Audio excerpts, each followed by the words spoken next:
bonsoir à toutes et à tous. Merci d'être dans cette salle. Merci à ceux qui sont à l'autre bout du monde, dans 40 pays, et qui nous suivent en ce moment. Pour cette rencontre, donc, avec trois auteurs de premiers romans, et en même temps, 4 continents seront présents dans notre discussion ce soir. Je commence par Julie Akerer, qui est née à Tokyo en 1997, d'une mère japonaise, d'un papa français, et qui vit à Paris et travaille dans l'édition, et qui est l'autrice d'un premier roman qui s'intitule Plonger le premier. Dounia Hadni, qui elle est née à Rabat en 1989, études de lettres et de journalisme, qui a travaillé à Libération et qui se consacre désormais à l'écriture et qui est l'autrice de ce premier roman, La Chouma. Et enfin, Sébastien Duluth, qui pour sa part est né à Montréal en 86, qui a passé son enfance à Thetford Mines, on parlera beaucoup de cette ville, et qui, après quelques égarements, on va dire, a fait des études littéraires et a dirigé une revue et dirige aujourd'hui la direction littéraire de la maison d'édition La Mèche au Québec. Et il est l'auteur d'un premier roman intitulé Amiante. Quelques mots sur chacun de ces livres. Pour Amiante, il s'agit de l'histoire de deux amis, deux copains, deux petits-enfants. Ils ont une dizaine d'années, Steve et Petit Poulain, Poulain avec IN à la fin. Ça se passe donc au Québec et ça se passe à Thetford Mines, cette ville minière, ville de l'amiante, d'où le titre, bref, succinct mais efficace, de son livre.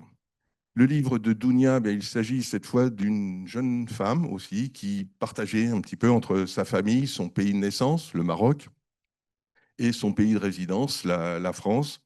Elle veut être enfermée ni dans une contrainte marocaine, ni dans une étiquette parisienne. Elle est décidée à être libre, mais il y a autour d'elle la chouma, la honte. Et enfin, Julie Akerer, donc plongée le premier. Cette fois, il s'agit d'une jeune femme qui s'appelle Lynn, qui est de retour du Japon, qui est étudiante à Paris, et elle retrouve ses copains d'adolescence, et elle retrouve aussi les souvenirs du lycée, les souvenirs de vacances, et quelques désillusions. Voilà pour présenter rapidement nos invités. Peut-être la première question, parce que ça nous permettra peut-être de lever des équivoques, et puis de dire un petit peu, faire connaissance. Vous avez en commun la langue française, c'est pourquoi vous avez été réunis ce soir. Vous avez en commun aussi des études de lettres, et vous avez en commun le fait d'être auteur d'un premier roman et d'avoir des héros qui sont à la frontière de deux âges, entre l'enfance, l'adolescence et l'âge adulte. C'est ce qui vous réunit dans un premier temps. Mais il y a aussi d'autres passerelles. Ma première question, ça sera autour du jeu, JE. Vous avez choisi tous le jeu pour vous exprimer. Est-ce que c'est un vrai jeu? Est-ce que c'est un jeu de fiction ou un jeu, JEU, cette fois de fiction? Est-ce que ça a été pour vous une évidence d'employer le jeu ou est-ce que vous avez eu des hésitations? Je commence avec vous, Julie. Votre nom commence par A, donc je commence avec vous. Bonsoir. Alors le livre est écrit à la troisième personne, mais je pense qu'en fait on peut dire qu'il y a plusieurs jeux qui se relaient, puisque donc vous avez présenté le personnage principal qui est celui de Lynn, une jeune femme qui effectivement arrive à Paris alors qu'elle a grandi au Japon. Mais il y a trois autres personnes parmi les amis qu'elle retrouve à Paris qui interviennent régulièrement dans le roman, et ça en fait presque un roman choral où chacun présente son jeu mais de manière très différente. Lynn est un personnage qui est très réservé, très en retrait, et donc sa manière de communiquer avec les autres et de se présenter en société est très en retrait aussi, tandis que d'autres personnages, je pense au personnage d'Ellie, qui est un petit peu son pendant et son inverse aussi en termes de personnalité, a un jeu qui est peut-être beaucoup plus présent. Et oui, je pense que de ce point de vue-là, on peut dire qu'il y a des jeux différents qui habitent le livre, bien qu'il soit écrit à la troisième personne, et que c'était un choix de donner la parole d'une manière différente et différenciée à chacun des personnages. Dounia, le jeu. Dounia et votre héroïne, elles se ressemblent. Cilia, Dounia, ce sont les mêmes, sont deux personnages totalement différents. Déjà, merci beaucoup d'être là en vrai et en ligne. Alors, pour répondre à votre question, Dounia, Cilia, non, ce ne sont pas les mêmes, sinon je l'aurais appelé Cilia Dounia. Euh, Alors moi, j'ai pas vraiment choisi d'utiliser le jeu dans un premier temps parce que je voulais absolument prendre une distance nécessaire. Et j'ai essayé, enfin mon premier jet, je l'ai écrit au L.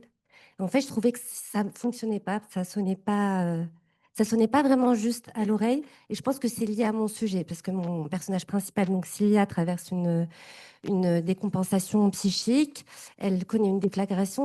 J'ai trouvé ça vraiment très, enfin plus simple, plus comment dire, plus vrai, plus juste d'explorer son intérieur avec à travers le jeu. Voilà. Sébastien, le jeu, c'est le jeu, le vôtre, celui de Steve, le petit garçon. Il y a des ambiguïtés à lever.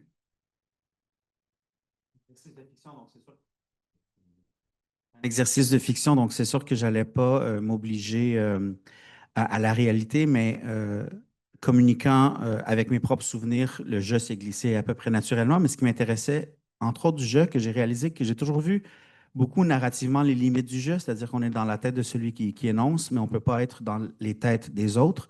Mais justement, de cadrer l'histoire avec ce regard strictement de cet enfant qui a même ses limites d'expérience, de maturité dans la vie pour vivre ce qu'il a à vivre. C'était une limite, mais ça me permettait aussi d'amplifier à l'extrême ce qu'il ressentait derrière, que seulement lui percevait. Ça m'a permis d'écrire dans une langue qui n'est pas de l'âge de l'enfant. Donc, de pousser à fond la possibilité du littéraire, du poétique, même si ce n'est pas de manière documentaire ou biographique ajusté à un enfant de 9 ans, parce que personne ne peut contester qu'il y a cette intensité dans sa propre existence intérieure. Mais ça me permettait aussi de limiter le regard à vraiment ce qui est vécu par cet enfant, donc à mesure qu'il peut comprendre certaines choses. Donc, il y avait cette limite qui m'intéressait, mais aussi il y avait une immense possibilité intérieure derrière le jeu. Alors, on va rester avec vous et on va voir un petit peu les personnages qui gravitent dans vos livres. Dans le vôtre, c'est essentiellement un duo. C'est une amitié entre deux garçons, Steve et Charles-Élie, petit poulain.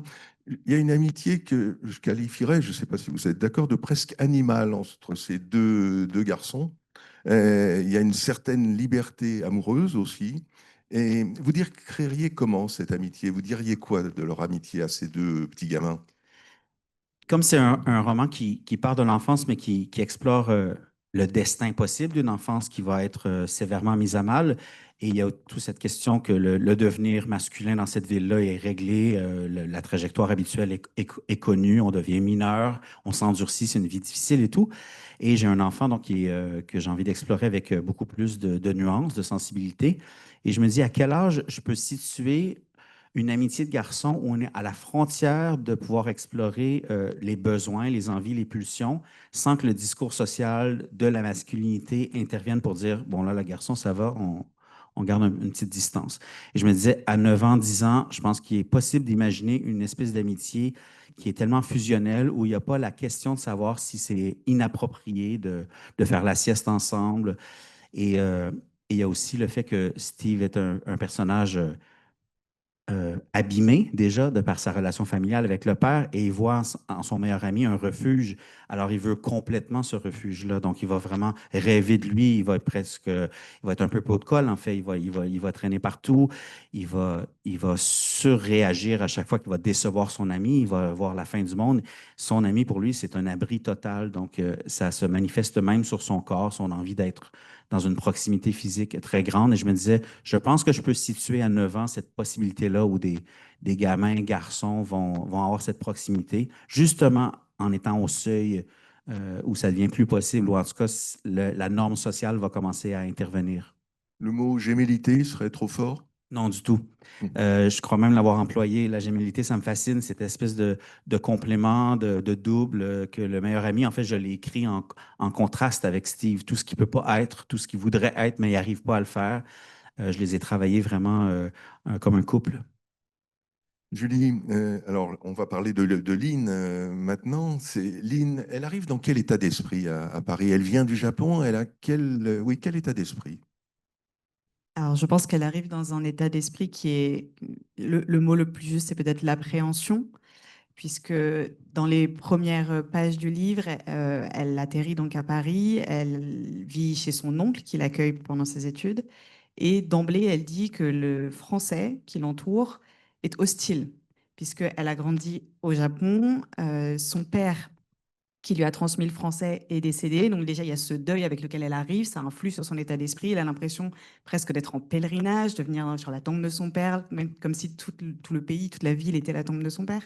Et il y a aussi cette idée que la langue française, lui, est hostile, elle ne la maîtrise pas, ne la contrôle pas, elle ne comprend pas les sous-entendus, l'implicite, elle n'a pas les codes de cette langue encore. Donc je pense que ouais, il y a vraiment un état d'appréhension et de crainte où elle est comme un animal apeuré dans une ville qu'elle a l'impression de connaître, dont elle a des souvenirs très familiers, mais qui lui résistent. Et autour d'elle, gravite toute une série de personnages. C'est Charlotte, Ellie, Arthur, enfin des personnages très, très différents les uns des autres, très personnages les uns après les autres. C'est un petit peu ceux qu'elle voudrait être et ceux qu'elle ne voudrait pas être aussi. Oui, absolument. Je pense que celui qu'elle voudrait être en particulier, et il y a plusieurs passages dans le livre où elle l'exprime, où elle le ressent, c'est le personnage d'Élie, puisque lui est très, très solaire, très ouvert, et même dans la manière dont ils se retrouvent, ils ne la vivent pas du tout de la même façon. Elle s'attend à des retrouvailles peut-être très émouvantes, un peu formelles, elle a attendu ce moment, elle a le cœur qui bat quand elle arrive sur les quais de la Seine pour le retrouver, et pour lui, c'est rien. Pour lui, c'est un non-événement, il l'a connue dans son enfance, elle est là, elle revient, c'est super. Et pour lui, elle est une des nombreuses amies, des nombreux amis qu'il a autour de lui. Il est très entouré. Donc d'emblée, il y a cette espèce de malentendu dans leur manière de vivre l'amitié. Dunia et Cilia, quand elle arrive en France, elle va rencontrer deux personnages et c'est entre autres, c'est un peu ses amours malheureuses. Il y en a deux qui sont très importants. C'est Guillaume, avec lequel elle va se marier. Bon, c'est une sorte de mariage non pas arrangé, mais mariage, je dirais, de mariage rangé. Parce qu'il est très, très dans les normes, très, très, très, très bien sur lui, et elle le choisit un petit peu pour ça, ou on l'a choisi pour elle en même temps. Et puis d'un autre côté, il y a Jade qui est, alors lui, c'est le bad boy, et vous employez cette expression dans le livre. Et ce sont des contraires. Qui sont-ils, ces deux, Guillaume et Jade, pour votre héroïne, pour Cilia? J'aime bien l'expression de mariage rangé. Je la réutiliserai. Euh, merci. Alors, Guillaume et Jade sont des marqueurs pour moi de la trajectoire chaotique, on va le dire, de Cilia. Dans le sens où, oui, Guillaume, c'est quelqu'un qu'elle choisit pas vraiment parce qu'elle n'est pas assez construite pour faire des choix vraiment d'elle-même, mais qu'elle sent qui peut graviter en fait autour d'elle, qui peut comprendre un peu d'où elle vient du Maroc, parce qu'elle vient d'un milieu aisé, occidentalisé au Maroc. Donc, elle pense qu'il peut arriver à naviguer avec tout ça autour de sa constellation familiale aussi. Et en fait, elle s'en détache très vite parce qu'elle s'ennuie et elle considère que c'est, qu'il ne correspond pas à ses désirs, en fait, tout simplement. Et c'est vrai que Cilia, elle est à la frontière. Tu parlais tout à l'heure de la frontière entre l'adolescence, l'âge adulte, etc. Elle est vraiment encore là-dedans et de façon un peu très tardive, puisqu'elle est un peu plus avancée dans l'âge. Elle a 26 ans quand elle décide de divorcer de Guillaume et quand elle tombe amoureuse donc, de Jade, le bad boy, vraiment la caricature un peu du bad boy. Et oui, parce qu'elle considère que c'est vraiment l'inverse de toute la culture de l'Hchouma qu'on lui a inculquée, donc de la pudeur, d'un certain rapport aux autres qui n'est pas direct, pas vraiment franc. Pour ceux qui connaissent, ben, il y a des Marocains qui sont peut-être là, mais en tout cas qui sont dans la caméra. La société marocaine est une société qui est quand même vraiment bâtie sur le culte des apparences. Il y a une certaine hypocrisie qui, qui rôde un peu dans toutes les classes sociales, mais qui est encore plus prégnante dans la classe sociale bourgeoise, d'où vient Cilia. Et donc, elle veut rompre avec ça en se confrontant à quelqu'un qui n'a aucune limite, qui est totalement en dehors aussi des réalités. Et c'est ça aussi qui est dangereux parce qu'elle surfe aussi par son biais à travers lui avec le danger psychique qui la guette, en fait, parce que depuis le départ, elle est totalement, elle est presque dissociée, elle vit très mal, en fait, sa double culture. On a souvent tendance à dire que la double culture, c'est une richesse. Moi, je le pense, mais je pense que c'est pas seulement une richesse. Et c'est pas pour rien que j'ai choisi de mettre en exergue Amin Maalouf, qui parle très bien de la double culture aussi comme une double peine. Je pense que c'est important de le connaître, enfin, de le savoir, d'en avoir conscience. Et ça se matérialise aussi. En tout cas, j'ai essayé de le faire. J'espère que j'ai réussi à peu près dans la langue, dans les deux langues, l'arabe et le français, qui rentrent par effraction l'une par rapport à l'autre. Alors, les personnages sont des très jeunes enfants, ou bien un peu moins jeunes, adolescents, fin d'adolescence, début de l'âge adulte, il y a une charnière, comme je le disais tout à l'heure. Donc le rôle des parents est important. Sébastien, c'est le cœur du livre, la violence du père, en l'occurrence. Le père qui est camionneur dans cette mine. Alors pour vous distinguer de votre... Pour dire, ce n'est pas votre histoire, votre père n'est pas du tout camionneur, il est avocat. Alors, il y a un père avocat quand même, hein, dans le livre, hein. Vous n'avez pas totalement J'ai oublié ce... opéré des glissements stratégiques. Oui, ouais. Alors, pourquoi justement cette transposition et ce glissement stratégique? Je reprends votre expression. Mhm. L'articulation du fils avec le père violent qui avait aussi son propre rapport à cette ville, à la pression économique, au stress d'une ville qui est sur le bord de la faillite, me semblait plus intéressante. Donc, et c'est une expérience que j'ai vécue quand même de près, des parents de mes amis qui étaient directement des travailleurs de la mine, qui n'était pas le travail de mon père. Mais la dynamique intime que j'explorais était celle pour moi qui aurait pu justement, ben, celle pour laquelle j'espérais un certain universel, donc d'être un garçon qui se sent inadéquat dans les yeux de son père, que ce soit parce qu'il a un travail un peu plus viriliste, bon, un travail physique ouvrier à la mine, mais n'importe quel sentiment de ne pas correspondre à l'espoir de son père. Il y a aussi que j'ai travaillé l'enfant dans sa vie imaginaire, à laquelle je référais à la première question, donc cette espèce d'intériorité illimitée. Il est plutôt dans la lecture, il est plutôt dans l'évasion par le rêve. Ils sont très créatifs, les deux enfants. Et ça, pour moi, ben, c'est une caractéristique qui m'est apparue dans ma vie à moi, assez suspecte pour des garçons, de préférer la lecture au sport, par exemple, des choses comme ça. Donc, le métier du père, pour moi, c'est. Mais je suis content que vous le placiez comme au milieu de l'équation parce qu'on a souvent pris le roman de sa dimension sociale, en particulier, qui descend sur les familles et sur l'enfant. Mais pour moi, je l'ai vraiment écrit d'abord dans la dynamique intime familiale et c'est à l'adolescence du personnage où il se réalise en fait qu'il y a un palier supérieur de violence par-dessus ces espèces de cercles concentriques de violence. Mais c'est ça, c'était pour la fiction, c'était plus intéressant d'articuler le métier de travailleur de la mine, donc d'en subir directement les conséquences. Et cela dit, je pourrais quand même référer à des sentiments que j'ai beaucoup vécu d'arriver dans cette ville dont on n'était pas originaire, notre famille. Et c'est vrai que mon père avait un boulot d'avocat qui était celui de fermer une mine. Donc, j'ai déplacé ce travail-là dans un autre personnage. Mais je peux certainement vous dire qu'on s'est senti pas la famille la plus populaire de la ville d'arriver pour fermer une des mines. Donc, je pouvais quand même utiliser des sentiments de ne pas correspondre à la réalité de cet endroit-là. Et donc, tout ça a donné cette équation-là. Dounia, le poids des parents, alors ils paraissent plutôt ouverts, larges d'esprit, mais il y a quand même un mais très, très, très vite. Ils sont pas si ouverts que ça et ils chapeautent très, très fortement leur fille, non? Oui, ils sont pas si ouverts que ça, mais parce qu'on ne leur a pas laissé le choix non plus. Et en fait, moi, ce qui m'intéressait dans ce roman, qui est, oui, critique, mais ce qui m'intéressait, c'est de montrer la reproduction de la violence et de pas en donneuse de leçons. Dans le sens où Cilia elle-même, ce qu'elle reproche à ses parents, à sa famille, elle le reproduit avec sa sœur. C'est-à-dire, et c'est pour ça que, d'où l'Ahchouma, vraiment, c'est une culture, c'est une façon d'être, c'est un mode de vie. Et je voulais vraiment qu'on essaye de comprendre ça de l'intérieur et pas, là, je vais totalement redire ce que pas surplomb, pas venir en surplomb, en fait. Et c'est pas, je voulais pas non plus être dans le jugement. Et c'est pour ça que moi, j'ai écouté, je lis une interview que tu as donnée où tu disais que ton roman n'était pas un roman d'apprentissage initiatique, vraiment au vrai sens du terme. Et c'est ça aussi que j'ai essayé de faire. Moi, j'aime parler de roman de désapprentissage, en fait, pour désapprendre les codes qui nous ont totalement enfermés dans des schémas concentrés qu'on reproduit, etc., sans forcément dénouer les choses. Oui, ils sont pas si ouverts. Enfin, après, c'est au lecteur de juger s'il les trouve ouverts, pas si ouverts.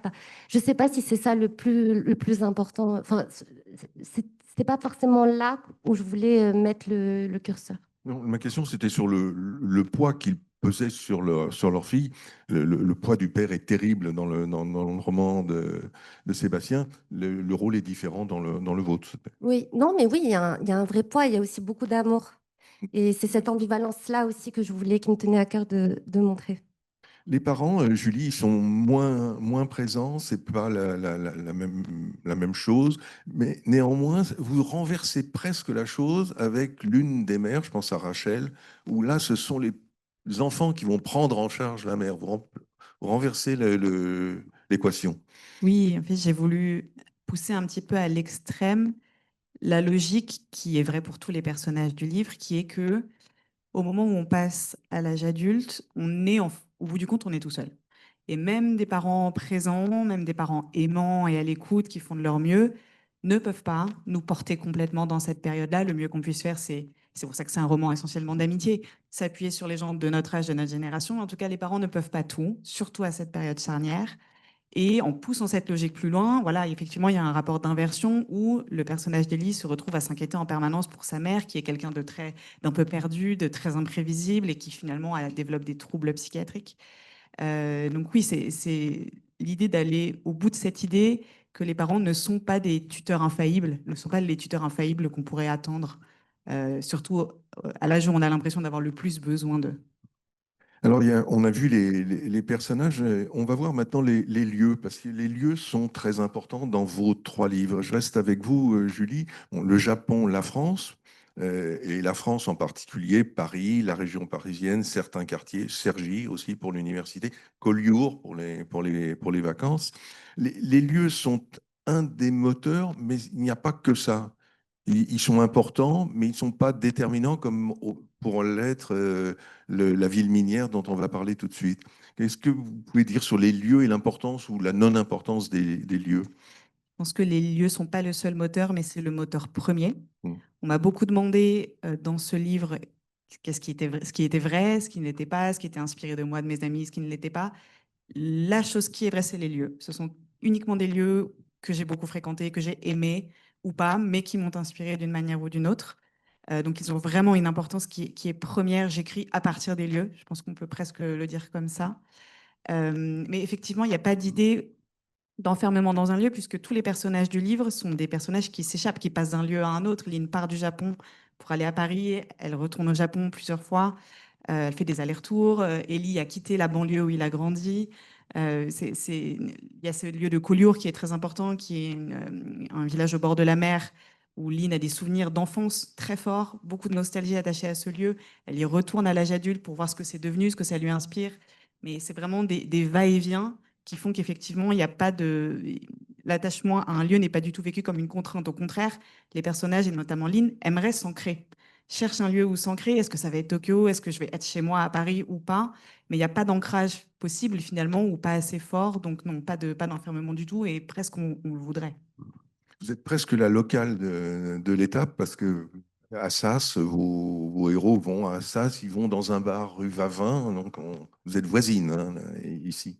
Et Sébastien, alors vous l'avez dit, enfin, en tous les cas, il me semblait que le cœur du livre, c'était effectivement la relation père-fils. Enfin, on en reparlera, mais le lieu est très important néanmoins. Là, cette mine, Thetford Mines.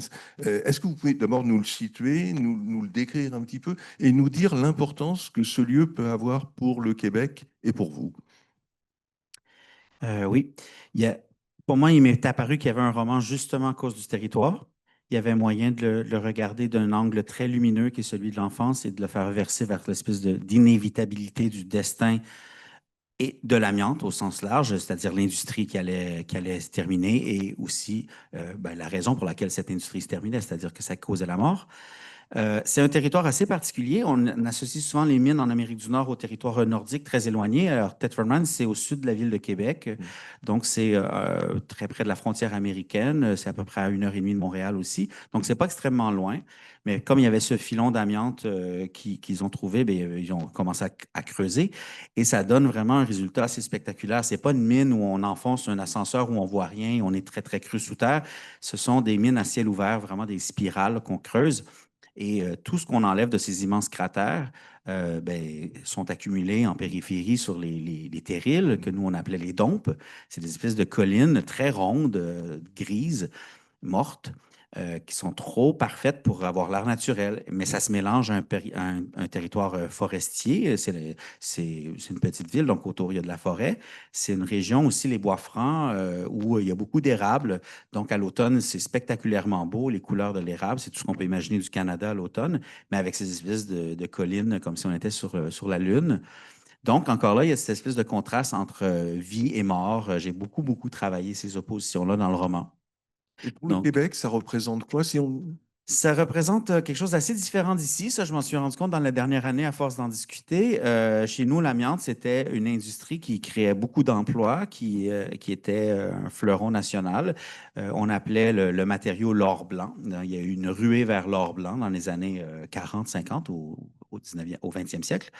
Et, euh, et chez nous, avant de parler bon, on a bien entendu eu conscience que le matériau mal exploité, on disait toujours dans des conditions non optimales, pouvait causer des cancers, mais on croyait à la possibilité que des sociétés de technologie arriveraient à fixer l'amiante pour qu'elle soit sécuritaire et que l'industrie serait préservée.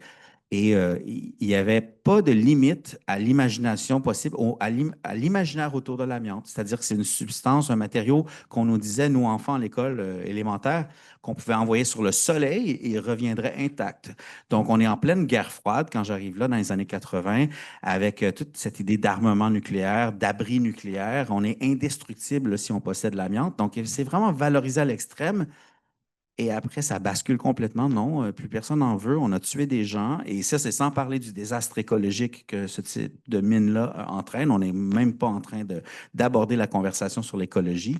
Donc, c'est assez paradoxal comment ça a basculé de l'or blanc à cette espèce de trou noir qui aspire la vie des gens. Ça protège et ça tue. Voilà. Il y a un autre lieu qui me semble très important dans votre livre, qui est beaucoup plus réduit, c'est la cabane. La Ouais. cabane des gamins, c'est un lieu fondamental pour le livre et pour les deux enfants.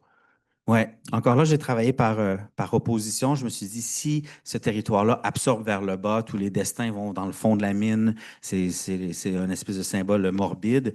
Je me suis dit, où les enfants peuvent se réfugier. Je n'ai pas été chercher très loin, c'est ce qu'on faisait. Dans les arbres, on se crée des cabanes, donc dans les airs. Et je trouve intéressant de créer une espèce de géographie du texte où le territoire est une espèce de cuve qui attire tout vers le bas et la seule voie de sortie serait vers le haut. Donc dans les airs et de rêver, regarder les nuages et tout. Et c'est là où j'ai eu l'idée de dire que ça pourrait être intéressant de créer aussi un espace aérien qui soit aussi menaçant. C'est l'année de l'explosion de Challenger en 86. Il y a eu toute une série de catastrophes dans ces années-là qui me faisaient, qui me permettaient de construire que la seule voie possible d'échappement vers le haut soit aussi quand même pas exonérée de violence. Donc, mais oui, la cabane, c'est un refuge un peu entre deux mondes, flottant, qui est aussi une métaphore de leur vie intérieure que les deux enfants se créent à l'abri de tout. C'est leur amiante à eux, c'est leur abri contre le monde. Dounia, bien sûr, le Maroc et la France en tant que lieu, mais il y a en France trois lieux qui vont être fondamentaux dans le livre et dans le récit de votre héroïne, de Cilia. Il y a l'université, parce qu'elle est en Hippocagne. Il y a le journal dit de gauche, vous ne le quittez pas, hein. Je rappelle que vous avez travaillé à Libération, mais enfin bon. Et puis, le troisième, c'est l'hôpital psychiatrique. Alors, ces trois lieux, ces trois moments et ces trois aires où se trame, se joue la honte, l'Archouma. Euh, oui, alors je suis d'accord par rapport aux deux premiers lieux, donc l'université et le journal, parce que là, en fait, elle est rattrapée par une forme de, enfin, par beaucoup de préjugés aussi. Et donc, elle n'arrive pas à se positionner vis-à-vis de ça. Parce qu'en réalité, Cilia, en se fuyant en partant du Maroc, en quittant le Maroc, elle pense vraiment elle pense vraiment s'émanciper et trouver un Eldorado en France, enfin voilà, le pays des Lumières, de la liberté, etc. En réalité, c'est beaucoup plus complexe que ça. Elle est confrontée à des préjugés très très forts comment dire, qui l'attaquent, vraiment, qui l'agressent, et dans des milieux a priori très privilégiés et très ouverts d'esprit. Donc le journaliste de gauche, l'hypocagne, voilà. Elle traverse, enfin, elle vit un épisode, un séjour en hôpital psychiatrique à Sainte-Anne. Là, en fait, paradoxalement, et j'ai bien conscience que ça peut être difficile à concevoir comme ça, mais paradoxalement, elle découvre une certaine liberté dans le ton, dans le parler vrai, dans une certaine voilà, franchise, un rapport très, très direct avec les gens, sans aucune parade, en fait, sans aucune parade, sans aucun masque social, sans aucun... Enfin, voilà, aucun rattachement à aucune identité, etc. Et bizarrement, ben, ça lui fait du bien. Euh, donc, j'ai oublié la question. Non, non, c'était simplement ces moments et ces lieux et parler effectivement par rapport à votre titre, l'art Schumann. Effectivement, les deux premiers jouent un rôle très, très fort. Le second est plus d'abord curatif, mais c'est quand même par réaction à tout ça qu'elle se retrouve aussi en hôpital psychiatrique. C'était ça l'idée. Julie, alors les lieux, mais aussi les moments dans vos livres, c'est des moments importants. Vous parlez d'une jeunesse plutôt aisée, plutôt dorée. Ils n'ont pas tout, mais ils ont beaucoup en tous les cas. Ils font des rencontres Tinder, ils vont à la faculté, ils n'ont pas trop de problèmes d'argent. Enfin, la question ne se pose pas, ou pas trop. Vous avez voulu situer aussi ce roman immédiatement contemporain. À un moment, vous parlez des Jeux Olympiques de Paris. Donc, le livre vient de sortir, enfin, il y a quelques mois. Donc, vous l'avez écrit quasiment au moment des JO, ou très, très peu avant ou après. Cette volonté de s'inscrire dans l'instant, dans l'hier, c'était une volonté délibérée, j'imagine? Oui, c'était tout à fait volontaire. Ça a donné lieu à des échanges assez amusants avec mon éditrice qui me disait, mais attends, l'incendie de Notre-Dame, c'est avant ou après? C'est pas cohérent que tu le mettes à ce moment-là. Je dis, ah oui, effectivement.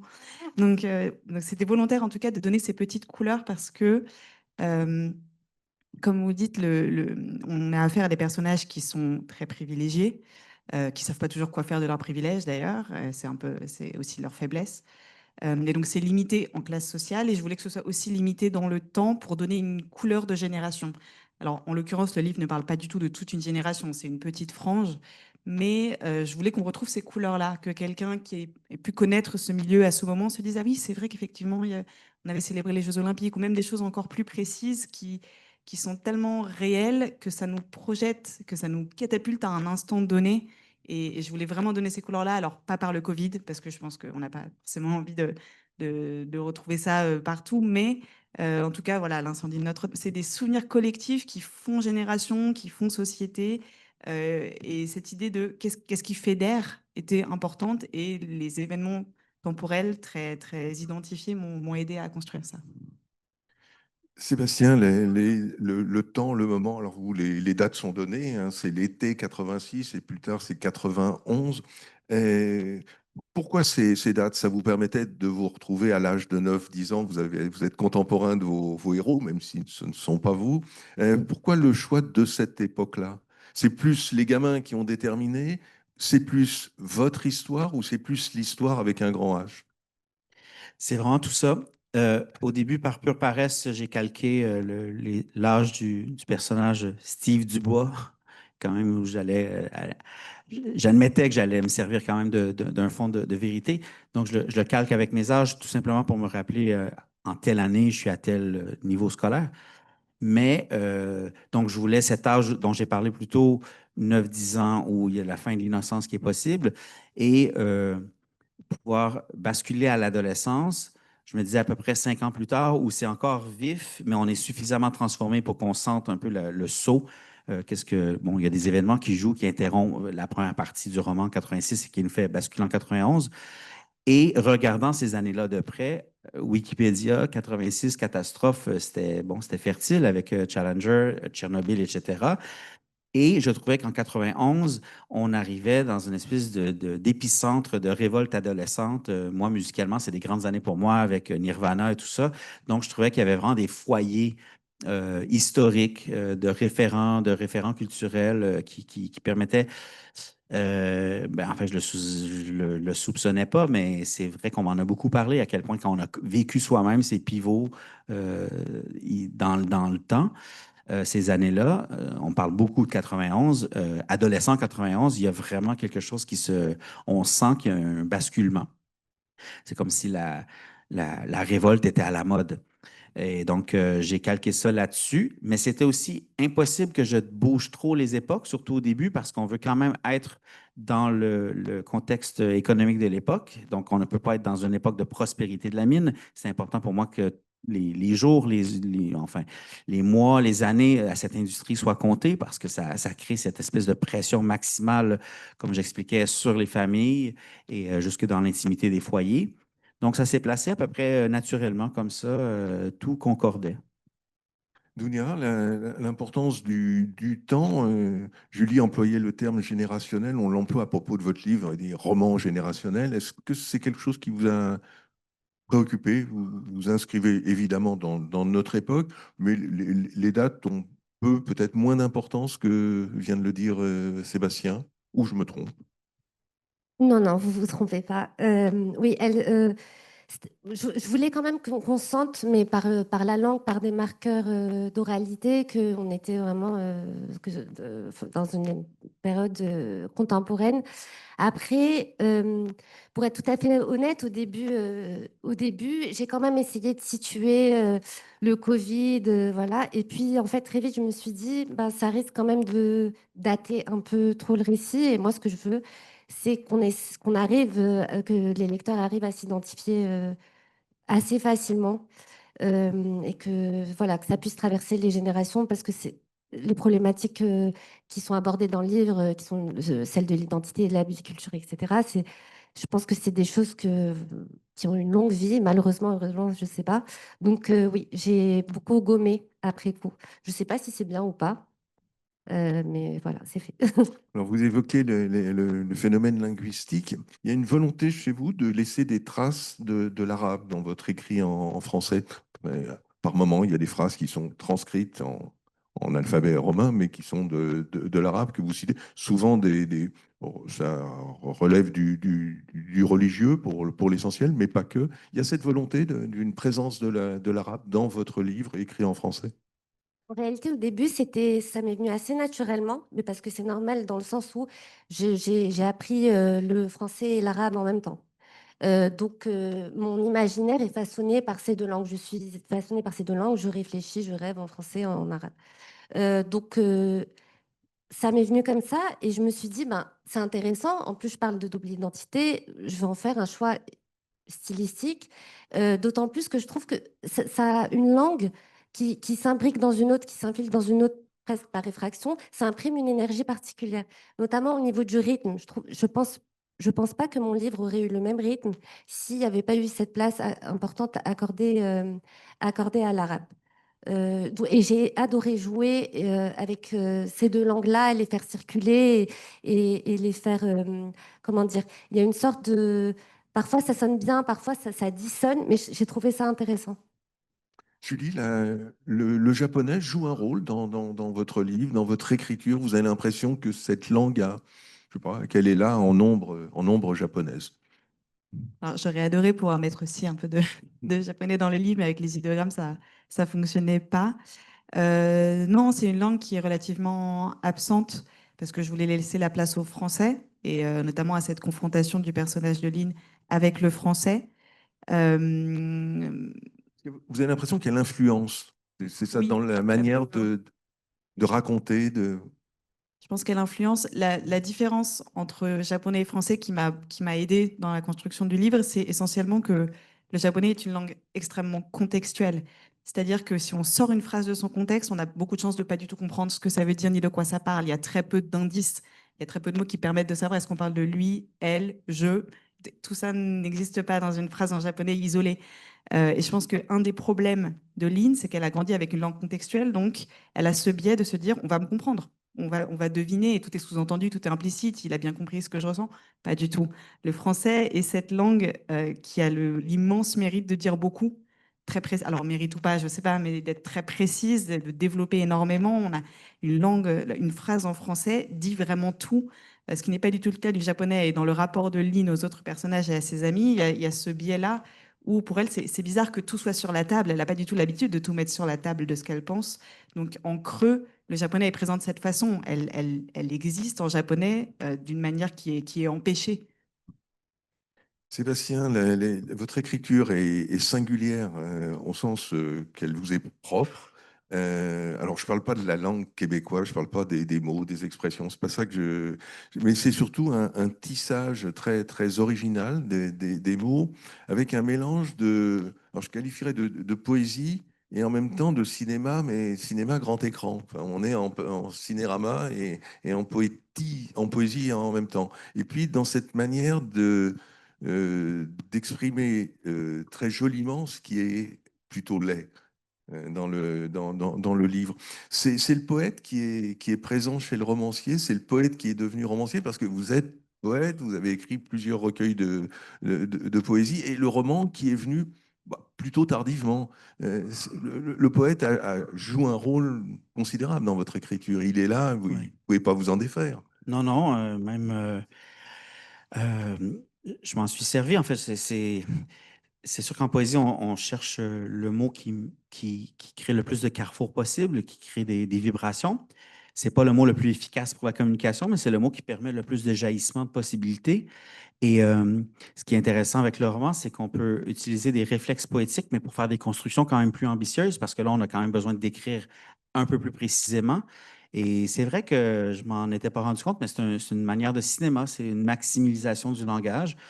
Euh, et ce que je trouvais intéressant, c'est que j'en ai parlé un peu au début. Pour moi, un enfant vit tout comme pour la première fois de manière extraordinairement intense, en fait. Les étés semblent interminables. Toutes les nouvelles expériences sont majeures. Donc, j'allais pouvoir utiliser un langage extrême pour rendre compte de ces expériences-là. Et puis, c'est vrai que je m'amusais quand même aussi avec l'idée que euh, le roman aurait une langue qui est une couleur.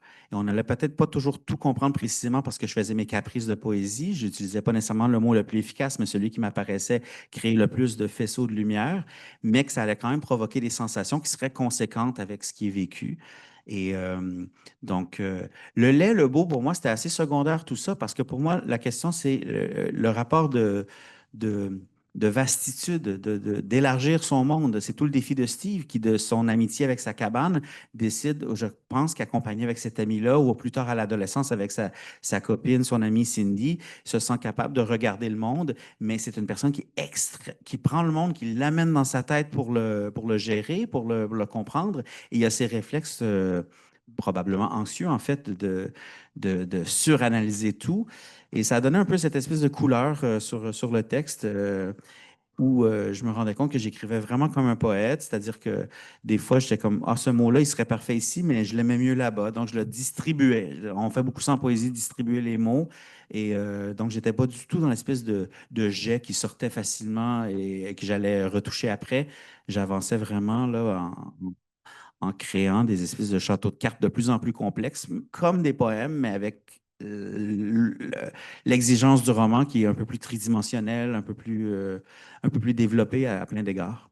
Vous en avez dit un mot tout à l'heure, mais vous avez évité, alors je ne sais pas si c'est un écueil, mais en tous les cas, vous avez évité de faire enfant, d'écrire comme les enfants. Beaucoup de livres qui évoquent l'enfance, les auteurs essayent de retrouver les mots d'enfant. Ça, c'est quelque chose que vous avez délibérément écarté. En fait, je pense que je me suis surtout concentré sur la sincérité de l'émotion des enfants, mais avec ce parti pris-là que j'allais prendre tout ce que je pouvais utiliser du langage pour le faire, mais ce qui m'apparaissait le plus important, c'est que je le ressente sur mon corps en écrivant. Quand je communiquais avec un souvenir, que ce soit une joie ou une crainte ou une tristesse, qu'elle m'apparaisse vrai. Et pour ça, ben, en fait, on a besoin de beaucoup, beaucoup de mots pour décrire des choses très, très simples, mais qui font qui passe.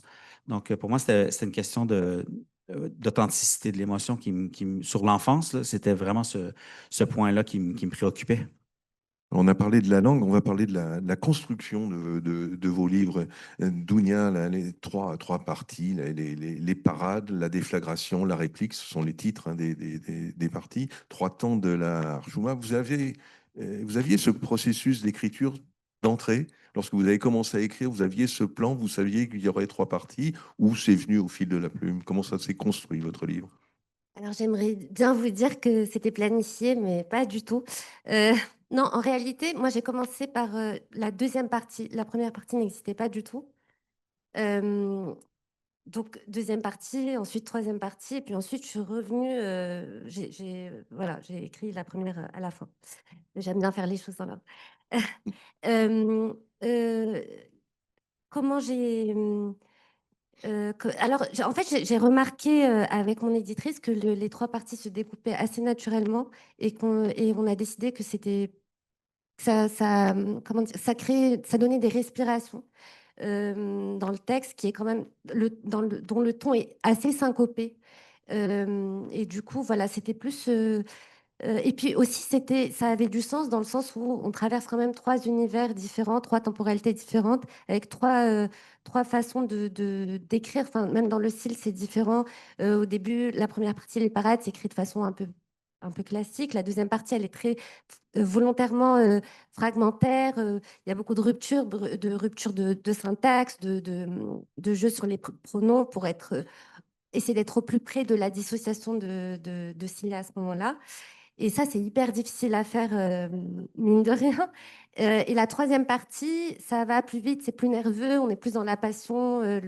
Enfin, voilà, sans vouloir spoiler, en français, on dit divulgacher. C'est plus, oui, plus électrique et c'est plus, ça va crescendo dans la violence. Et ce qui m'intéressait aussi, c'est de finir vraiment de clôturer les 3 parties par la réplique, parce qu'après une déflagration, après un séisme, il y a toujours des secousses, il n'y a jamais... à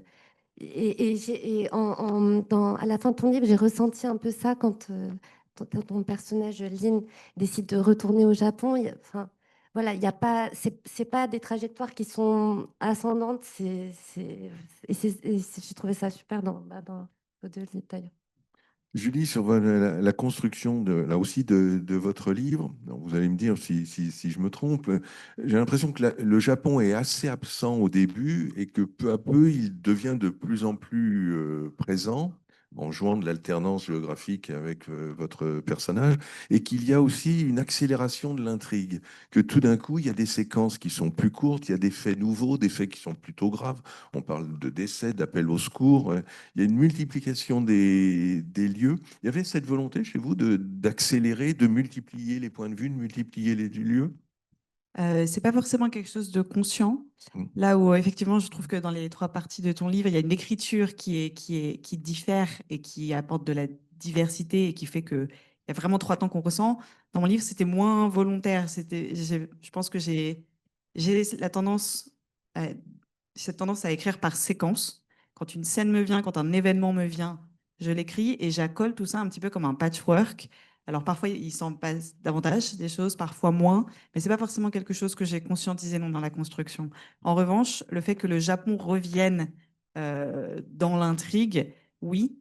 Et c'est un petit peu un aveu d'échec de la part de Lynn qui, quand elle arrive à Paris pour ses études, qu'elle retrouve ses amis d'enfance, les souvenirs de son père, la Méditerranée, elle pense être là pour rester quelque part. Et en fait, la greffe ne prend pas. Et donc le Japon revient un petit peu parce qu'elle y retourne la queue entre les jambes en se disant je n'ai pas forcément réussi à construire la vie que j'imaginais en France. Donc le Japon revient malgré elle et elle se rend bien compte que il y a un moment où j'avais cette formule qui me plaisait. Elle constate que la France, c'est des eaux un peu trop chaudes pour elle et que finalement c'est au Japon, presque par aveu d'échec, qu'elle va retourner. On parlait tout à l'heure avec Sébastien du cinéma. Est-ce que le cinéma joue un rôle? J'ai l'impression que lorsque vous passez d'un personnage à un autre, il y a un effet de caméra. Enfin, je l'ai ressenti comme ça, que la caméra est sur tel personnage, on va le suivre pendant un temps, puis on va vers un autre. C'est quelque chose qui vous est passé par la tête ou c'est seulement dans la mienne? Non, effectivement, je pense qu'on en revient un petit peu à ce qu'on disait sur les lieux. Comme j'écris à partir des lieux, une scène, un lieu, voilà, il y a ce côté séquence qui peut-être effectivement est influencé par ce que j'aime au cinéma. Et oui, on m'a beaucoup dit parmi les gens qui ont lu le livre qu'il y avait ce côté découpage scène après scène qui fait penser effectivement à quelque chose de cinématographique. Mais le cinéma, c'est que vous êtes cinéphile. Absolument. Dans Ouais. La Matrice, il y a une scène d'ailleurs où le personnage de Lin regarde des films d'un réalisateur japonais qui s'appelle Naruse, que j'aime énormément. Et je trouve que, alors le cinéma comme d'autres arts, mais il y a notre rapport à des œuvres marque des moments très forts. Et pour Lin, le rapport qu'elle a avec ce réalisateur, c'est le moment où elle rentre au Japon, elle se retrouve seule, elle est dans sa chambre, sa résidence étudiante, et elle est face à ces films qui parlent aussi de solitude, de choses pas forcément très gaies, et ça amplifie sa propre expérience. Il y a ce dialogue qui, pour moi, est indissociable de ce qu'elle vit à ce moment-là. Sébastien, la construction du livre, alors vous, il y a vraiment deux parties, hein, si ça nous avait échappé, il y a une grande photo au milieu du livre pour nous dire qu'il y a vraiment une séparation. On passe de 86 à 91.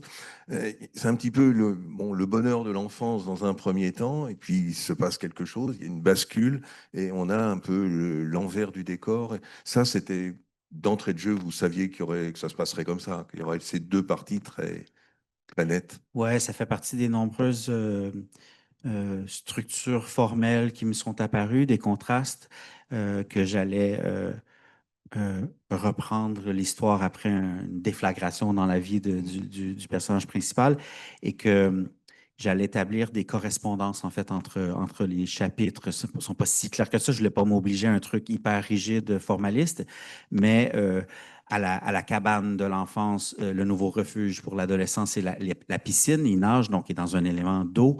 Donc il y avait cette correspondance-là. À la première amitié, il y a cette amitié avec Cindy qui est son amie un peu grunge, qui est un peu révoltée elle aussi. Donc, il y avait tous ces parallèles qui me permettaient d'explorer à nouveau le quotidien de cet enfant-là, mais avec le drame qu'il a vécu, donc de vraiment sentir la différence en fait.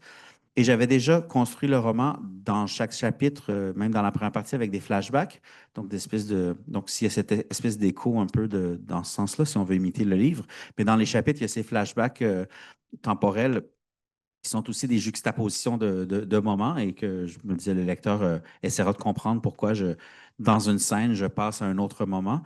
Et bien, j'ai imité un peu ces séquences-là aussi. Donc, il y avait toute une espèce d'une maison qui se dessinait en termes de plan pour ce roman-là, sans savoir nécessairement quelle scène je mettrais dedans, mais j'avais le design du bâtiment.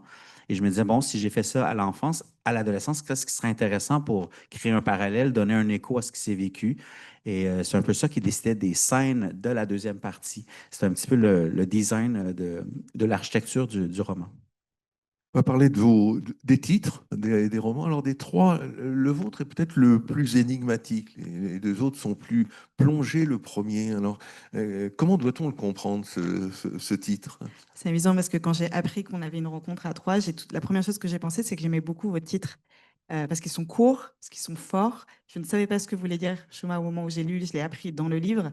Et je me suis dit, mince, c'est vrai que mon titre, on ne comprend pas trop de quoi il s'agit.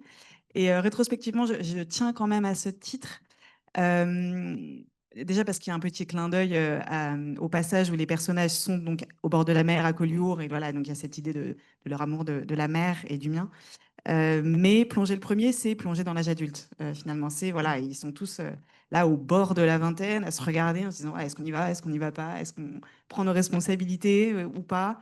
On lâche pas encore l'adolescence ni l'enfance, on a trop de nostalgie, trop de bons souvenirs, ou en tout cas, on est encore habité par tout ça. Mais à un moment, faut y aller. Donc c'est ça qui m'a inspiré ce titre. Alors effectivement, à première vue, c'est pas forcément très. Il est énigmatique aussi. Ça peut interloquer le lecteur et le séduire par ce fait-là, hein. C'est pas du tout un reproche. L'Archuma, alors, on dit la honte, mais quand on a dit la honte, on a dit beaucoup, mais on n'a pas dit tout quand même. Vous pouvez nous expliquer un petit peu ce que ça peut représenter, ce mot? C'est vrai qu'il n'y a pas vraiment de traduction littérale de ce mot. C'est très. La Hashima, c'est un mélange de honte, de pudeur, de peur aussi. C'est. Moi, En, en général, moi, je résume comme ça, enfin, ma vision en tout cas de la chômage, parce que je pense qu'il y a beaucoup d'interprétations possibles, c'est que c'est une façon d'accorder au regard des autres sur soi plus d'importance que le regard qu'on porte de soi à soi-même. Et, euh, et ça peut entraver l'évolution, enfin, ça peut empêcher des jeunes de grandir. Et c'est le cas de Cilia. Cilia n'a pas pu, elle n'a pas eu le temps de grandir. Et donc, c'est pour ça aussi que elle a vécu des chocs dans sa vie et c'est lié à ça, à cet échauffement.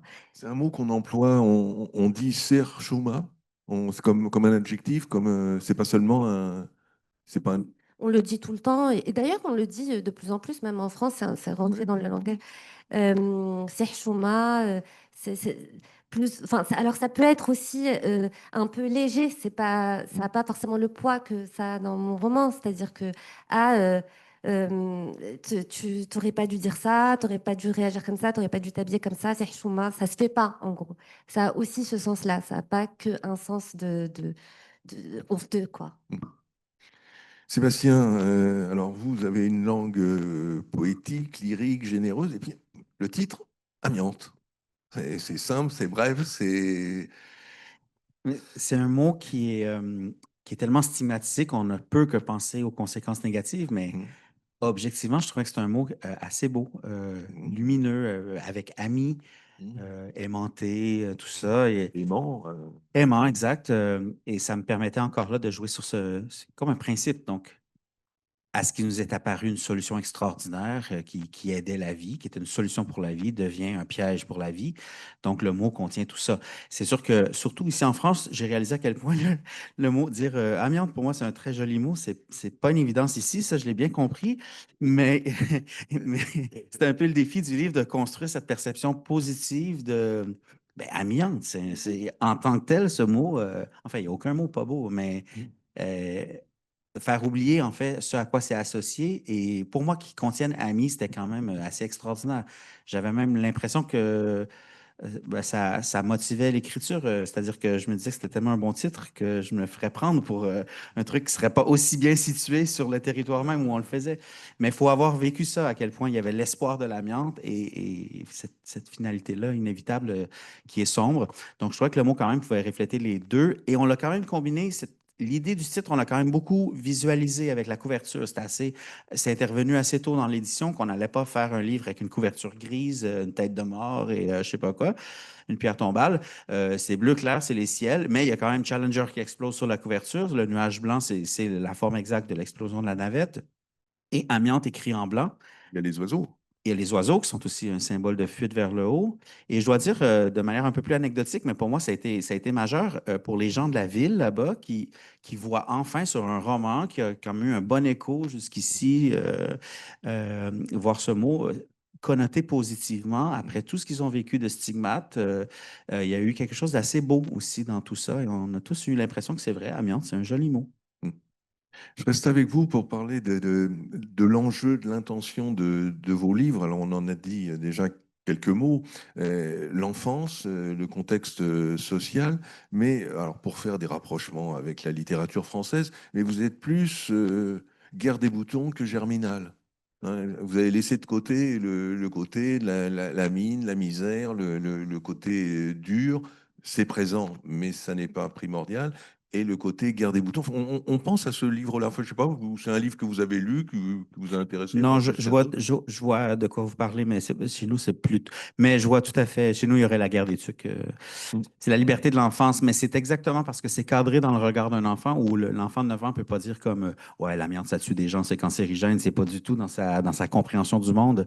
Donc, ouais, c'est de ce regard-là que les possibilités se développent tranquillement. À l'adolescence, avec Cindy, elle lui regarde, elle lui dit il n'y a pas que ton père, là, c'est toute cette ville-là est prise dans un engrenage de violence. Tu n'es pas le seul à vivre ça. L'enjeu, c'est comment on fait sauter tout ça. Ça a été facile de se remettre à hauteur de 1,10 m, 1,20 m, 1,30 m, là, Par la mémoire sensorielle, des étés très longs, des forêts, on dirait que j'ai accédé à des souvenirs qui étaient assez loin. En effet, je suis pas du tout, j'ai pas une bonne mémoire factuelle, donc je me suis pas fié beaucoup à ça. Mais c'est des territoires où, mais je pense que ça aurait été la même chose si j'avais écrit une enfance vécue dans des ruelles à Montréal ou alors, je sais pas, n'importe où dans le monde. Le territoire qu'on a devient euh, le prétexte à avoir des missions pour aller plus loin, dépasser le territoire connu. Tout est immense quand on est enfant. Donc, c'est une question de rapport, en fait, entre petit et la grandeur du territoire. Je me suis concentré sur ce que je pouvais ressentir. Julie, alors pour rester sur les parallèles à la littérature française, à la recherche du temps perdu, c'est un petit peu ça quand même. Bon, c'est un petit peu ce qu'ils font. Écoutez, vous dites à un moment que vous allez à Collioure pour rattraper les étés perdus. Bon, c'est pas moi, c'est vous qui l'avez écrit, hein. Il y a ce côté-là quand même.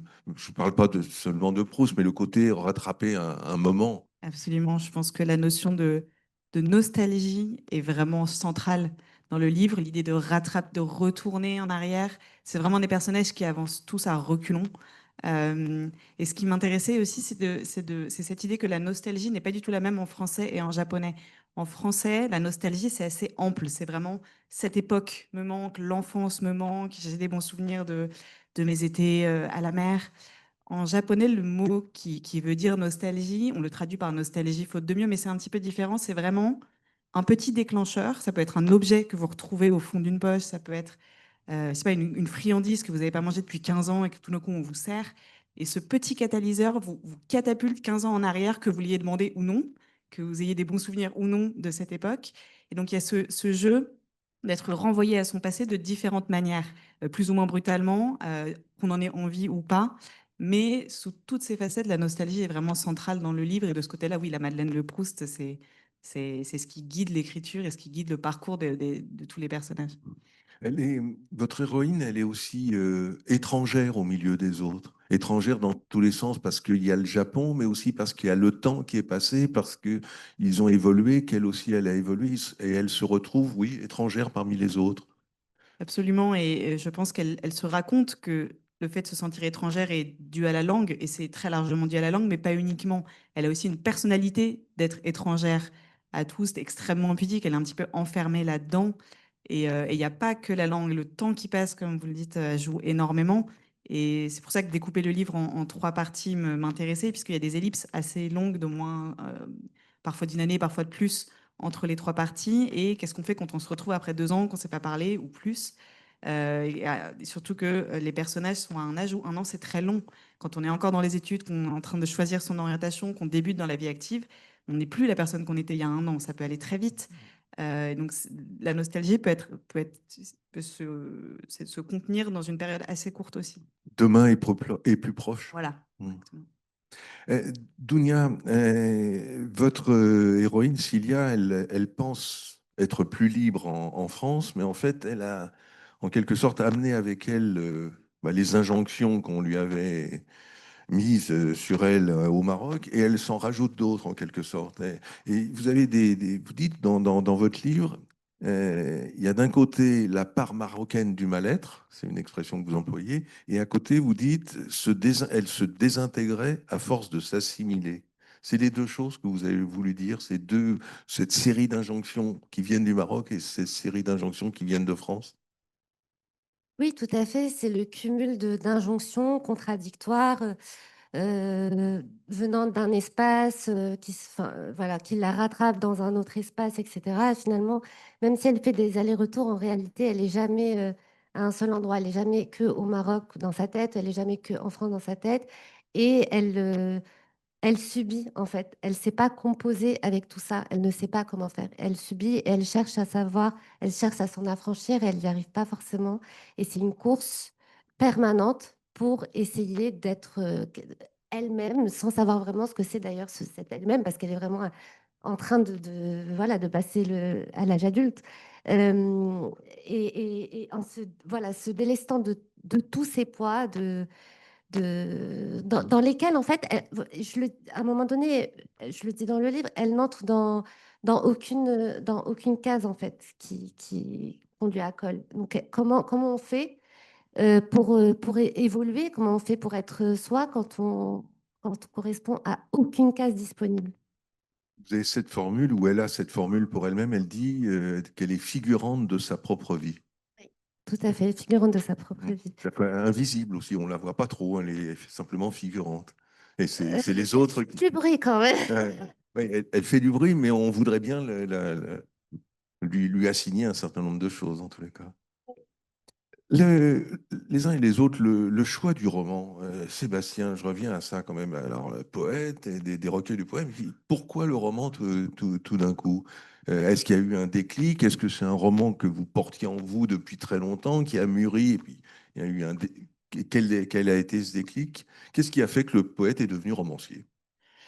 Ben, le poète, il cesse pas de. C'est mon réflexe un peu avec le langage, mais après le troisième livre de poésie que j'avais publié, j'avais quand même l'impression que j'avais exploré une certaine manière de créer d'explorer des relations, mais ça m'était apparu de manière assez forte. L'autre est toujours très absent. Il n'y a pas d'instance pour écrire l'autre personne. C'est vraiment le roman qui détient la clé pour ça. C'est des personnages. Et c'est l'espèce de tridimensionnalité que j'évoquais tout à l'heure. Et par ailleurs, le roman, moi, a toujours été dans ma vie, autant comme lecteur que comme éditeur, que j'ai commencé à accompagner des projets de romans. C'est c'est comme si c'est un sport à peu près semblable avec le langage, mais les règlements sont différents, la longueur de la course n'est pas la même et tout. Donc, il faut s'ajuster un peu. Mais j'avais besoin de créer des personnages autour pour pas juste explorer la relation comme de manière, je veux dire un grand mot, mais ontologique, comme en dehors de toute circonstance, de tout contexte. J'avais besoin de créer des vraies familles, des vrais lieux. Et, c'est beaucoup ça pour moi le roman, mais l'idée d'explorer une amitié et la perte d'une amitié, je l'ai essayé en poésie. Et ça me semblait pas le territoire sur lequel je pouvais le mieux l'explorer, la développer.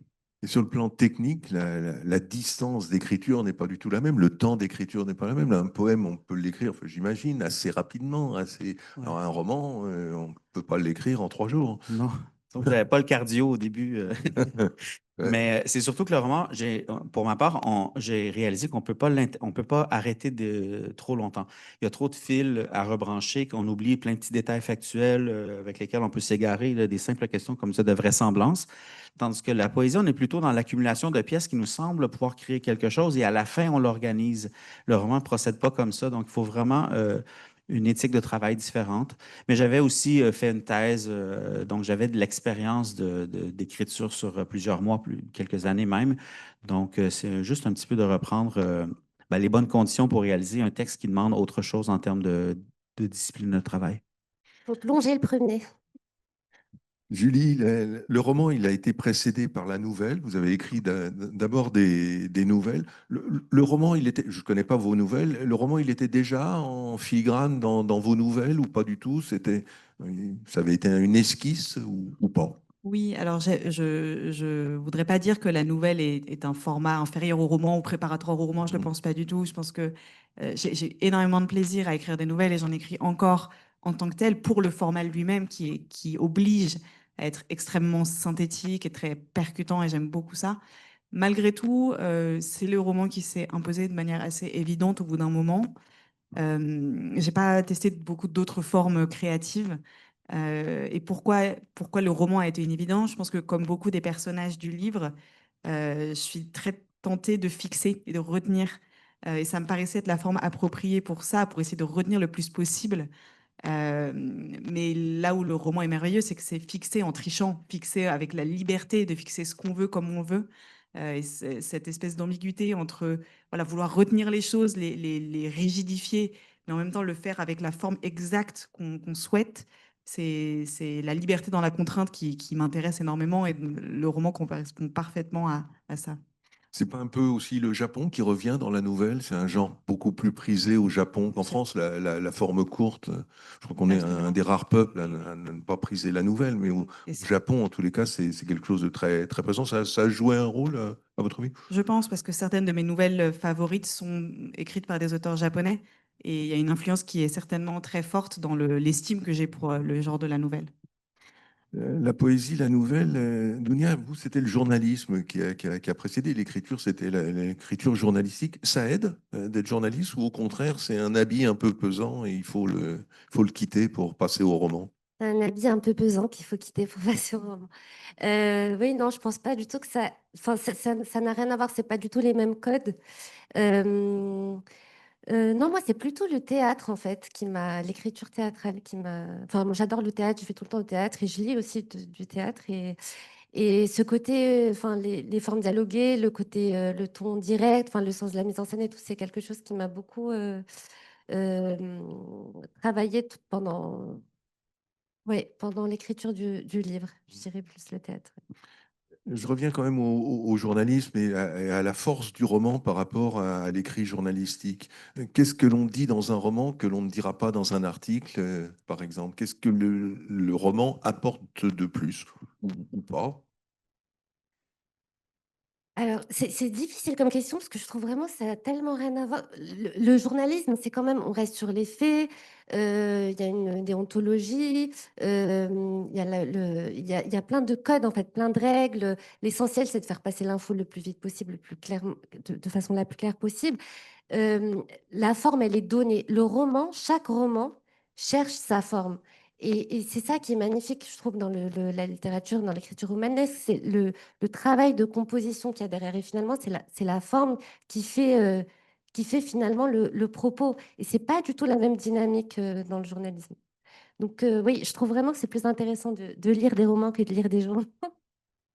Alors, les citations, les références dans vos livres. Alors, au début, vous parlez des cassettes que voit l'héroïne d'enfant. Alors, c'est Le Roi Lion, Pocahontas, Bambi, enfin, bon, des classiques. Et puis, vous citez déjà en exergue Amin Malouf et les identités meurtrières. Et le livre revient, est cité encore Et puis, il y a aussi comme référence le cinéma. Vous citez Men in Black, vous citez Parasite, et puis vous citez Une femme sous influence, et sans doute beaucoup à cause de l'interprète principale, à savoir Isabelle Adjani. C'est sans doute pas, c'est pas du tout un hasard. Dans Une femme sous influence. Mais je cite Isabelle Adjani. Et dans rappelez-moi le film d'Adjani. La journée de la jupe, je ne précise pas, mais oui, c'est. Voilà, c'est le film auquel vous faites référence. Pardon, je faisais un amalgame, pardon. Mais c'est l'importance de ces citations, de ces références, de ces clins d'œil aussi. Ça veut dire quoi? Ça signifie quoi? La présence de Malouf, par exemple, le choix de Malouf. Le choix de Amin Mello, c'est un peu ce que je disais tout à l'heure, c'est-à-dire que c'est quelqu'un qui parle de la double, qui maîtrise vraiment, qui parle extrêmement bien de la double culture, des problématiques auxquelles on est confronté dans la double culture et de façon pas, comment dire, euh, oui, de façon critique en fait. Et ça, c'est hyper intéressant. Je trouve que c'est pas un discours qu'on entend souvent parce que oui. Et après, enfin, il y a des clins d'œil. Par exemple, Isabelle Adjani, c'est un clin d'œil, Parasite aussi, mais Une femme sous influence, par contre, c'est vraiment un des fils rouges du livre, parce que je voulais justement que Cilia puisse s'identifier dans un personnage auquel, a priori, personne, enfin, tellement hors norme. J'ai été coupée. C'est Gina Roland, c'est le fantôme de Gina Roland. Oui, tellement hors norme et c'est ça qui était intéressant, c'est cette espèce de grand écart qui fait du bien aussi et qui crée un espace pour que Cilia puisse comprendre un certain nombre de choses, c'est-à-dire que c'est pas si grave de pas rentrer dans la norme, quelle que soit la norme. Gina Roland, enfin Mabel dans le film Une femme sous influence, c'est une femme donc rapidement pour ceux qui connaissent pas, qui évolue dans les années en Amérique, dans les années 70 aux États-Unis, qui est mariée, mère de famille, qui a 3 enfants, qui est mère au foyer et qui est absolument incasable. Et donc, même si son mari, son psychiatre, etc., tout le monde essaye de la faire entrer dans des carcans, elle, elle échappe à ça, et presque malgré elle. Et pour Cilia, c'est vraiment, C'est une icône, c'est une façon pour elle de se dire, ben, c'est possible de s'exprimer voilà, en dehors des normes. Sébastien, les références, il y a deux types de références. Il y a Tintin, qui est très important, Chang, vous citez le personnage de Chang, alors les tintinophiles font évidemment le lien. Chang qui est sauvé, bon. Et Raskar Kapak aussi, que vous citez, autre personnage de Tintin. Et puis, alors, il y a une place très importante faite à la chanson, à la musique, à Starmania, qui est citée très souvent. Et puis à la musique métal, là, que apparemment vous aimez, enfin en tous les cas que votre héros aime bien. L'importance de ces citations, leur rôle, c'est quoi? Euh, Ben pour moi, ce n'est pas des citations appliquées par-dessus, c'est pas des exergues, par exemple, ou des occasions de digression du texte à travers d'autres œuvres. C'est de l'intertextualité qui est quand même plutôt de l'ordre de la référence culturelle. Mais si on choisit une référence culturelle, on veut que ça vienne éclairer un enjeu du texte. Donc, euh, Tintin, c'est vrai que pour moi, c'était presque un ami. J'avais un rapport affectueux très important avec Tintin. C'était vraiment, il m'inspirait du courage et sa relation avec Milou, il y avait quelque chose de, c'est ça, il y avait quelque chose de, de très, très beau. Et je me disais, ben, si les deux enfants partagent Tintin, je l'ai même imaginé l'idée qu'ils lisent Tintin à la même vitesse. Donc, ils lisent en silence dans leur tête, mais ils tournent exactement au même moment. Le livre, ils lisent à deux. Ils ont adapté leur vitesse de lecture. Euh, et oui, c'est ça, Tintin, mais il y a tellement de scènes dont j'aurais pu me servir, en fait. Donc, la momie, ça servait à une histoire de bracelet, qui est un cadeau un peu trop féminin pour que Steve puisse assumer de porter ça devant son père, un bracelet. Mais l'autre enfant lui dit, moi, j'ai juste pris un bracelet à ma mère qui ressemblait à celui de la momie. Chang, évidemment, qui est le meilleur ami de Tintin, qui est Tintin, donc sauve des eaux de la noyade, ce qui devient un enjeu du texte aussi. Et pour la musique, c'est la même chose. Tous les morceaux ont été choisis et j'ai pas trop développé là-dessus, mais c'est presque comme si le personnage, de manière inconsciente, il écoute une chanson et les paroles de la chanson vont un peu se glisser dans sa psyché et faire dériver ses pensées. Donc, c'est sûr que l'adolescence de Steve, c'est une adolescence de colère, c'est-à-dire que toute sa perte qu'il a intériorisée devient une espèce de feu intérieur et il n'y avait rien de mieux pour moi pour le libérer ou en fait pour l'évoquer que la musique agressive et les musiques, oui, c'est vrai que j'aime encore aujourd'hui. Starmania, c'est un choix conscient, ça. Ça fait partie des genres musicaux que, en fait, c'est des trucs que j'écoutais aussi, mais j'aurais pas dit aux copains que j'aime Starmania. C'est un peu plus suspect, c'est un peu plus ambigu, mais Honteux, un justement, peu, c'est un peu chinois. plus honteux, c'est ça. Et sur la question du développement de l'identité sexuelle, Starmania est très, très limite. Donc, et donc, je me suis dit, je vais lui faire écouter Starmania, qui est d'ailleurs un cadeau. La cassette est un cadeau de Charlie Poulain. Mais je lui dis, il va la chanter sous l'eau, la chanson.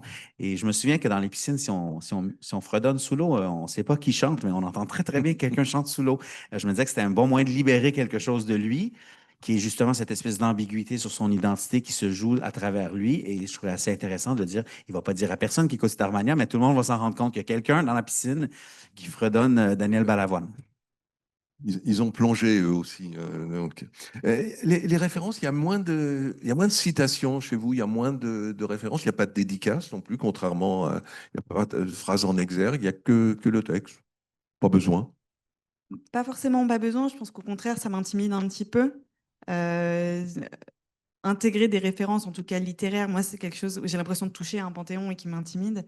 Et puis, il y a aussi la question du choix, que citer, qui citer, où je me suis un peu cassé les dents. Je me dis, bon, bah, prenons la non-solution, c'est-à-dire de ne pas citer. En revanche, il y a quand même des références musicales. Alors, moins que dans Amiante, où c'est vraiment un élément que j'ai trouvé très, très prégnant dans la deuxième partie. Il y en a un petit peu moins dans le livre, mais il y en a quand même un petit peu disséminé pour plusieurs raisons. D'abord, toujours dans cette idée de donner un peu une couleur à l'époque, un peu à la manière d'une bande son. Je trouve que c'est des marqueurs qui sont à la fois très faciles et très efficaces. Voilà, on a une chanson qui tourne à la radio tout un été. Ça évoque assez efficacement et facilement un moment qu'une génération a connu. Et puis, je trouve que la musique, ça dit énormément sur une personne aussi, et je l'utilise de cette façon. Tel personnage écoute telle musique, ça, c'est une manière d'en dire long en peu de mots sur une personnalité, sur une individualité. C'est assez intime finalement ce que chaque personne écoute comme musique. Et donc je l'ai quand même utilisé avec parcimonie, mais pour cette raison. En parlant de référence, lorsque votre venue à l'écriture, votre venue vers les livres, c'est venu par le biais de quel? C'est l'école, c'est vos parents, c'est des livres, c'est des rencontres. Il y a des livres qui ont été majeurs dans votre construction et qui vous ont amené à l'écriture. Je pense que c'est un petit peu de tout ça. J'entends beaucoup dire que l'école dégoûte de la lecture. Ça n'a pas du tout été mon cas. Au contraire, j'ai eu la chance de tomber sur des professeurs qui m'ont appris alors ça va sonner un petit peu cliché, mais qui m'ont vraiment inculqué l'amour de ça, qui avaient une approche très, très habile, je pense, de la lecture. Dans le cadre familial aussi, énormément. Je ne pourrais pas vous dire là comme ça d'auteurs qui m'ont influencé parce qu'il y en a énormément, il y en a trop. Et je pense qu'il y a des auteurs qui m'ont influencé à chaque phase de mon parcours d'écriture jusqu'ici, même s'il est encore assez court. Mais oui, en tout cas, je suis venue à l'écriture par la lecture, ça c'est certain. Sébastien, même question, la lecture, le livre, c'est venu, c'est l'école, c'est les parents, c'est vous-même, vous êtes allé les chercher, les livres, ils étaient présents. Si ça avait été que l'école, ça aurait été probablement insuffisant. Grandir à Thetford Mines, dans les années 80, c'est quand même la base, vraiment. Ma mère a poussé beaucoup chez nous pour qu'on lise, c'était important. C'est elle qui me donne mes premiers romans adultes, elle me met dans les mains du Stephen King à 12 13 ans. Elle connaissait plutôt les films.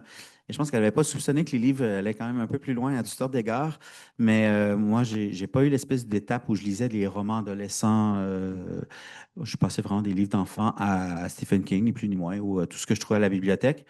Mais je pense que sans ma mère qui vraiment faisait un devoir qu'on lise avant d'éteindre et de se coucher, il y a une gymnastique de la lecture qui s'est installée et que l'école m'aurait pu peut-être me dégoûter de la lecture, mais l'habitude était là, elle n'a pas arrêté. Dounia, la même question, je vais vous donner mon. Bah, maintenant que je l'utilise plus, ça marche. Oui, l'école, oui.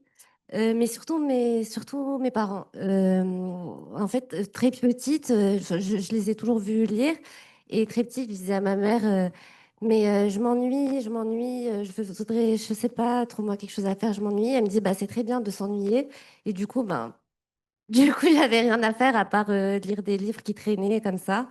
Donc voilà. Et puis oui, mon père, il aimait bien laisser un peu comme le petit poussé derrière lui des petits livres comme ça que j'étais pas en âge de lire, mais qui voulait quand même que je lise, que j'appréhende. Et à 11 ans, j'ai découvert l'invention de la solitude de Paul Auster et c'est comme ça vraiment que je suis rentrée dans la lecture. Bon, après, il y a eu Sarah Kane, il y a eu Mohamed Choukri, qui est un auteur marocain très important. Les auteurs marocains ont joué un rôle. Énormément, bien sûr.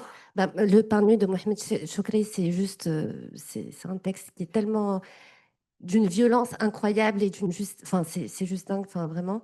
Fatima Mernissi, Abdallah Taya, là, dans les contemporains, bah, Leila Slimani, Rim Batal, enfin, il y en a plein. Franchement, c'est foisonnant. Et moi, franchement, je suis très contente du paysage littéraire marocain. Je trouve que ça foisonne.